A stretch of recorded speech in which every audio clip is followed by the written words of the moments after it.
My name is Jennifer. I am 23-year-old. I will never forget the moment I realized my own family was planning to destroy me. It happened during what was supposed to be a normal family dinner. Before starting, please hit the subscribe button. The table was full, plates clinking, my mother laughing, my father pouring wine like everything in the world was perfect. And me? I was sitting there, pretending to smile, but the truth is, I wasn't supposed to hear what they said next. I had just stood up to grab my phone from the kitchen counter when I heard my cousin whisper something. That made me stop in the hallway. "New Year's party will be perfect," she said. Then my brother laughed. Not a normal laugh. The kind of laugh people make when they're about to watch someone get humiliated. My stomach twisted. "What do you mean?" my aunt asked. And that's when my brother said the sentence that changed everything. "Jennifer thinks she's better than everyone now. Wait until midnight at the party, when everyone finds out the truth." The table erupted in quiet laughter. Someone added, "Her face will be priceless." Another voice said, "This will put her back in her place." I stood there in the dark hallway, completely frozen. My heart was pounding so loudly I thought they might hear it.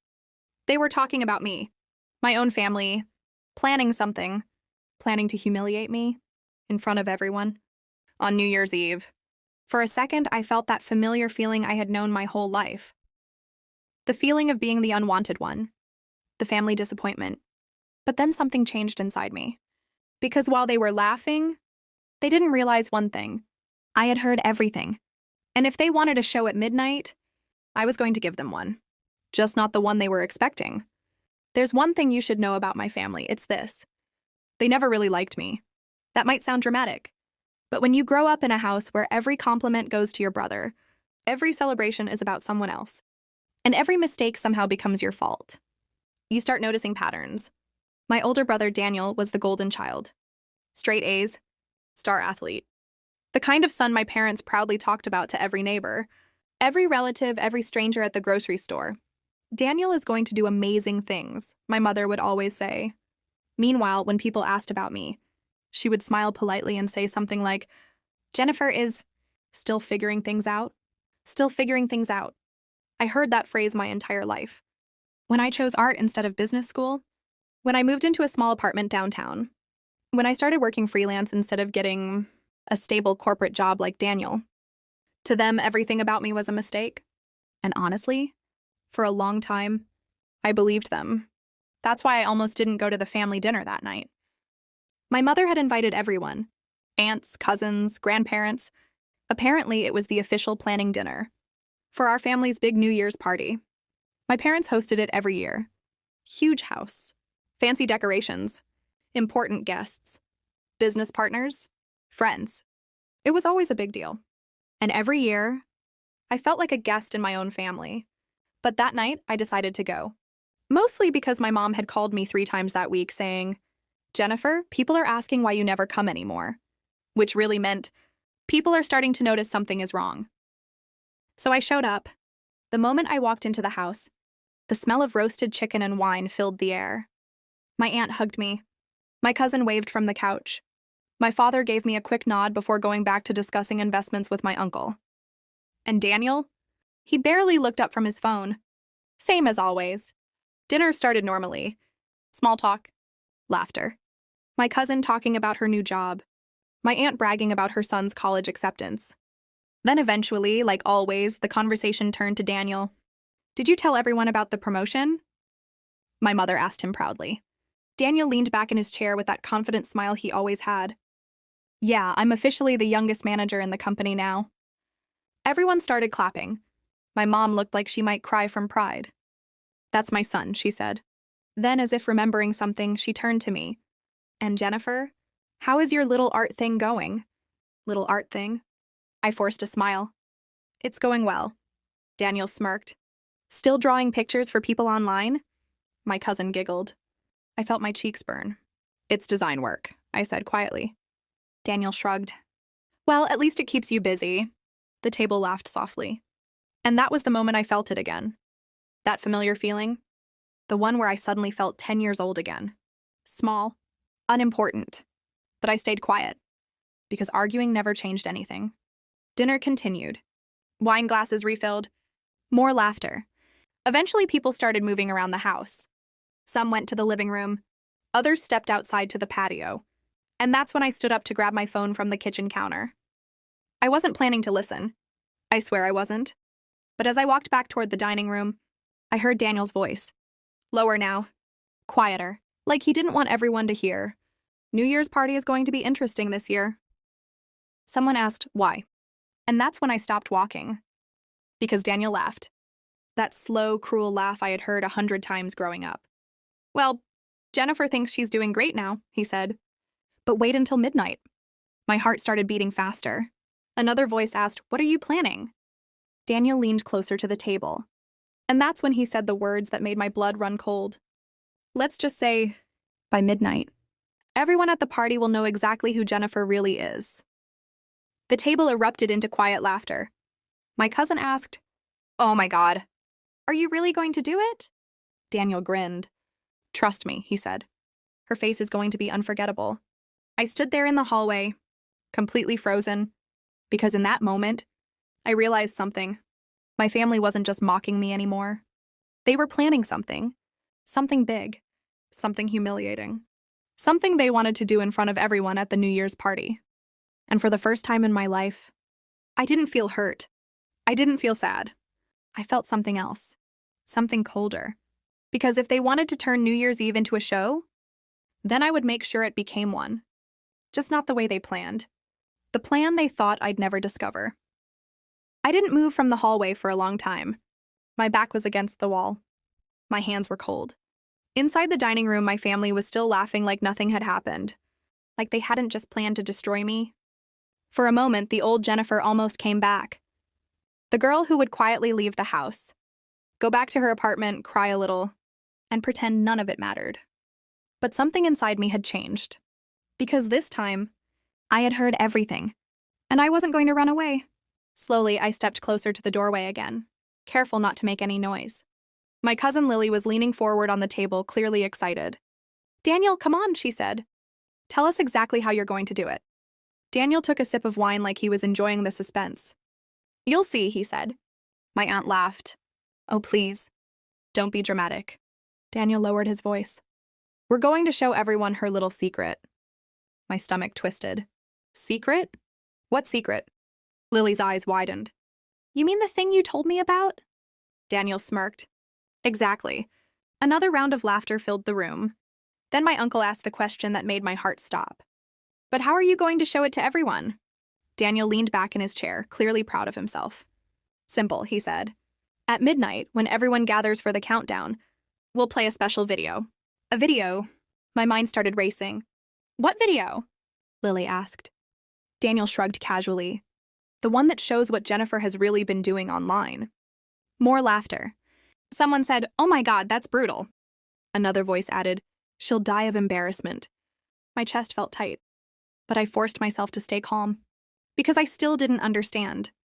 What video were they talking about? I quietly stepped back before anyone could notice me. Then I walked into the kitchen like nothing had happened. My cousin Lily spotted me first. Oh, Jennifer, she said with a sweet smile that now felt completely fake.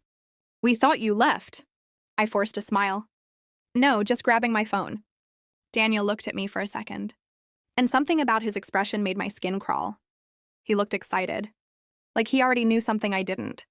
See you at the New Year's party? He asked casually. Of course, I said. And that was the moment I made my decision. I was definitely going to that party, but not for the reason they thought. Later that night, I drove back to my apartment. The city lights blurred through the car window while my mind replayed the conversation, again and again. A video, a secret, something embarrassing enough to humiliate me in front of hundreds of people. But what? I unlocked my apartment door and dropped my keys on the table. My place was small, but I loved it. Paintings on the walls, sketchbooks stacked on the desk. The quiet comfort of a life I built without my family's approval. I opened my laptop. If Daniel had a video about me, there had to be a way to find it. My brother had one weakness. He loved showing off, especially online. I opened his social media first. Instagram. Nothing. Just the usual photos of business dinners, gym selfies, and expensive watches. Then I checked his private group chats. A few years ago, Daniel had asked me to help fix his laptop. And when I did, I noticed something. He reused the same passwords for everything. At the time, I didn't care. But tonight, that information suddenly became very useful. I tried the password I remembered. Daniel 1998. The screen paused for a second, then opened. My heart started pounding. Inside his account, I found a group chat titled, New Year's Surprise. My hands froze above the keyboard. Slowly, I clicked it. And there they were. Daniel, Lily, my aunt, even my mother. Dozens of messages, plans, jokes, memes about embarrassing people at parties. Then finally, I saw the file. A video, uploaded by Daniel. The title made my stomach drop. Jennifer's real job. My chest tightened as I clicked play. The video started with a recording of my design page online, my artwork, my commissions, the digital illustrations I sold to clients around the world. But then the video zoomed in on something, my username. And below it, comments from people. Daniel had carefully edited the video to make it look like I was running some kind of embarrassing online account. He had twisted the context, added fake captions, made it look like my art was something shameful, something pathetic, something people would laugh at. Then the video ended with dramatic text. This is what Jennifer calls a career. I leaned back slowly in my chair. For a moment, the apartment was completely silent. So that was the plan.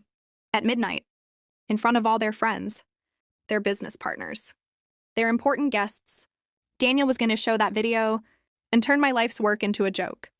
I should have been devastated, humiliated. But instead, something unexpected happened. I started smiling, because Daniel had made one huge mistake. While searching his account, I had found something else, something far more interesting than his stupid video, something he clearly thought nobody would ever see. A folder labeled Private Investments. Curious, I opened it. Inside were documents, screenshots, messages, proof of something very illegal, something that would absolutely destroy Daniel's perfect reputation. My brother wasn't just the golden child. He was also secretly stealing money from the company he worked for.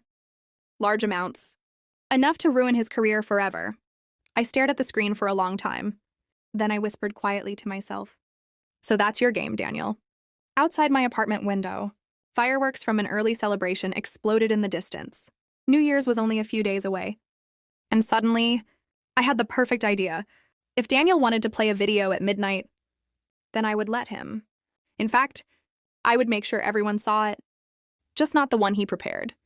Because by the time the countdown ended, my brother's perfect life was going to collapse in front of everyone. And the best part? He would never see it coming. The trap I built in silence. For the next 3 days, I didn't tell anyone what I had discovered. Not my friends. Not my coworkers. No one. I kept acting like everything was normal. But inside, I was planning something very carefully. Because revenge isn't about anger. Real revenge is about timing. And New Year's Eve was the perfect moment. Every year, my parents hosted the biggest party in our neighborhood. Business partners, family friends, rich guests, important people Daniel loved to impress. More than 100 people would be there, which meant when the truth came out, everyone Daniel cared about would see it. And that was exactly what I wanted. The next morning, I sat at my desk with my laptop open. Daniel's Jennifer's Real Job video was still on my screen. I watched it again and again. Every time I saw it, I imagined the moment he planned to show it to everyone. The music stopping, the lights dimming, the giant screen turning on, my family watching my humiliation, Daniel smiling like a hero. But that wasn't how the night was going to end. Because I had already started making my own video, one that Daniel didn't know about. First, I downloaded every document from his private investments folder. Bank transfers, messages, contracts, screenshots, proof that he had been secretly moving money from his company into fake accounts. The amount was shocking. Thousands of dollars. Maybe even more. If his company ever saw this evidence, his career would be over. But I wasn't planning to send it to them. Not yet. Because I wanted something better. I wanted the moment Daniel realized his life was falling apart. Right in front of everyone. I opened my editing software. The same program I used for my design work. Slowly, I started building the video. The beginning was simple. A calm title on a black screen. The truth about Daniel Carter. Then I added the evidence. One by one. Messages. Transactions. Dates. Everything. But I didn't rush it. I made sure the video was clear. Easy to understand. Even for someone seeing it for the first time. Then I added the final piece. A screenshot of Daniel bragging in a private message. Relax. Nobody in my family is smart enough to figure this out. When I read that message, I actually laughed. Because in a few days, everyone would know exactly how wrong he was. But there was still one important problem. The screen. At the New Year's party, my father always used a large projector in the living room. At midnight, it usually played a countdown video while everyone celebrated. Daniel was planning to use that moment to play his humiliation video, which meant I needed access to the system before the party. Luckily, I knew exactly how to get it. On December 30th, I drove to my parents' house in the afternoon. My mother opened the door looking surprised. "Jennifer," she said, "you're here early." I smiled. "I thought you might need help preparing for the party." She blinked for a moment. Then she nodded. "Well, yes, actually. That would be nice." The house was already full of decorations. Lights. Flowers. Tables being prepared. Music equipment in the living room. And there it was. The projector. Exactly where I expected it.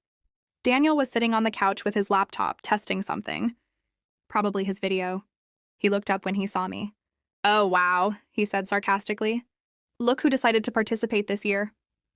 I ignored him. Instead, I walked over to the kitchen to help my mother. For the next hour, I helped set plates, organize glasses, and move decorations. Just like a normal daughter. Just like nothing had changed. But inside, I was waiting for the right moment. Eventually, Daniel stood up. "I'm going out for a bit," he said. "Meeting some friends." My heart skipped. Perfect. As soon as the door closed, I walked casually into the living room. The projector laptop was still sitting on the table. Unlocked. Daniel had always been careless. I quickly plugged in my USB drive. Inside it was my video, The Truth About Daniel Carter. But I didn't delete Daniel's file. That would be too obvious. Instead, I simply replaced it. Same file name, same location. So when Daniel clicked the video at midnight, he would think it was his. But it wouldn't be. My fingers moved quickly across the keyboard. Upload. Replace. Save. Done. The entire process took less than 2 minutes. But the impact, that would last forever. I removed the USB and stepped away from the laptop just as my mother walked into the room. "Jennifer, could you help me carry something from the garage?" she asked. "Of course," I said calmly. And just like that, the trap was set. New Year's Eve arrived faster than I expected. By evening, my parents' house looked like something out of a movie. Golden lights covered the garden. Music played softly inside. Guests were arriving in elegant clothes. Champagne glasses everywhere. People laughing. Talking. Celebrating. I arrived around 9 p.m. The moment I walked in, I saw Daniel across the room. He was wearing a black suit and talking confidently to a group of guests. Exactly like always. Perfect. Successful. Admired. But tonight, I knew something he didn't. And that made the entire room feel different. Lily walked over to me with a bright smile. "Jennifer, you made it." "Of course," I said. She leaned closer. "You're going to love the midnight surprise." I smiled politely. "Oh, I'm sure I will." Across the room, Daniel raised his glass toward me. That same confident smirk on his face. The one he always had when he thought he was winning. But the night kept moving. 10 p.m. Music louder. More drinks. More laughter. 11 p.m. Guests gathering in the living room. The big screen glowing softly on the wall. And Daniel standing proudly near the projector. Exactly where I expected him to be. Then finally, 11:58 p.m. The crowd began counting down. 10 minutes until midnight. Everyone gathered closer. Phones ready. Champagne prepared. Daniel walked to the laptop. My heart was beating slowly now. Not from fear. From anticipation. He looked at the screen. Clicked the file. And whispered confidently, "This is going to be amazing." He had no idea. In less than 2 minutes, his entire world was about to collapse. And the countdown had already begun. Midnight, when everything collapsed. The room was full. More than 100 people had gathered in the living room. Music was playing. Champagne glasses were raised. Everyone was smiling and waiting for the countdown. The giant screen on the wall glowed softly, and Daniel stood next to the laptop like the king of the night. He looked confident, relaxed, proud. He truly believed he was about to humiliate me in front of everyone. Across the room, I stood quietly near the window, watching, waiting. My cousin Lily walked up to me with excitement in her eyes. "Are you ready for midnight?" she whispered. I smiled softly. "Oh, I'm very ready." She laughed, clearly thinking I had no idea what was coming. But the truth was, I knew exactly what was about to happen. And so did the laptop on that table. The host of the party, my father, raised his glass. "Everyone!" he shouted happily. The room slowly became quiet. "It's almost midnight. Let's gather for the countdown."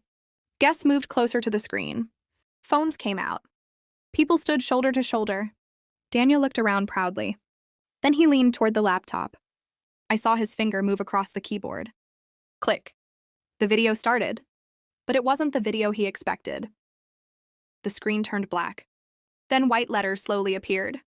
The truth about Daniel Carter. For a second, nobody understood. Daniel frowned. "That's weird," he muttered quietly. Then the video continued. A screenshot appeared on the screen. Bank transfers, large amounts of money, followed by another image.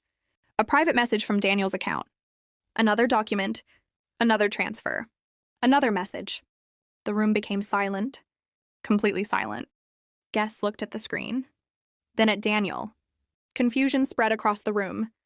Daniel's smile disappeared. What is this?" he said nervously. But the video didn't stop. More evidence appeared. Clear, detailed, impossible to deny. Then the final screenshot appeared on the screen. Daniel's message. "Relax, nobody in my family is smart enough to figure this out." A loud murmur spread through the crowd. People started whispering. Some guests looked shocked. Others looked angry. One man near the front stepped forward. I recognized him immediately. He was Daniel's boss. His face had turned completely red. "Daniel," he said slowly, "is this real?" Daniel looked frozen. His mouth opened, but no words came out. I can explain," he stuttered. But nobody was listening anymore. The video had already said everything. Suddenly, Daniel turned toward the laptop. He rushed forward and slammed it shut. The screen went dark. But it was too late. Everyone had already seen it. His boss shook his head in disbelief. "This conversation isn't over," he said coldly. Then he walked away. Other guests started whispering louder. Some people even left the room. Daniel stood there, completely pale. His perfect image, his perfect reputation, destroyed in less than 2 minutes. Then something interesting happened. For the first time that night, Daniel looked at me, really looked at me. And in his eyes, I saw something I had never seen before. Fear. "You did this," he said quietly. I didn't deny it. I simply walked closer. The room was still buzzing with whispers. Fireworks started exploding outside. Midnight had arrived. But nobody was celebrating anymore. Daniel stared at me. "Why would you do this?" he asked. For a moment, I looked around the room. At my family, at the guests, at the screen where his secret had just been exposed. Then I answered calmly. "You wanted a show at midnight." I paused. "So I gave you one." Daniel's face twisted with anger. But there was nothing he could do. The truth was already out, and the new year had started with it. A few minutes later, I quietly walked toward the door. Nobody tried to stop me. Outside, fireworks filled the sky with color. People in the street were cheering, celebrating, starting a new year. I took a deep breath of the cold night air. For the first time in years, I felt free. My family had spent my entire life trying to make me feel small. But tonight, they finally learned something. The quiet girl they loved to mock was the one who finished the story. If you enjoyed this story, remember one thing. Sometimes revenge isn't about shouting. Sometimes the best revenge is simply letting the truth speak. And if you like dramatic revenge stories like this, make sure to like this video and subscribe to the channel. Because the next story might be even more shocking, and trust me, you won't want to miss it.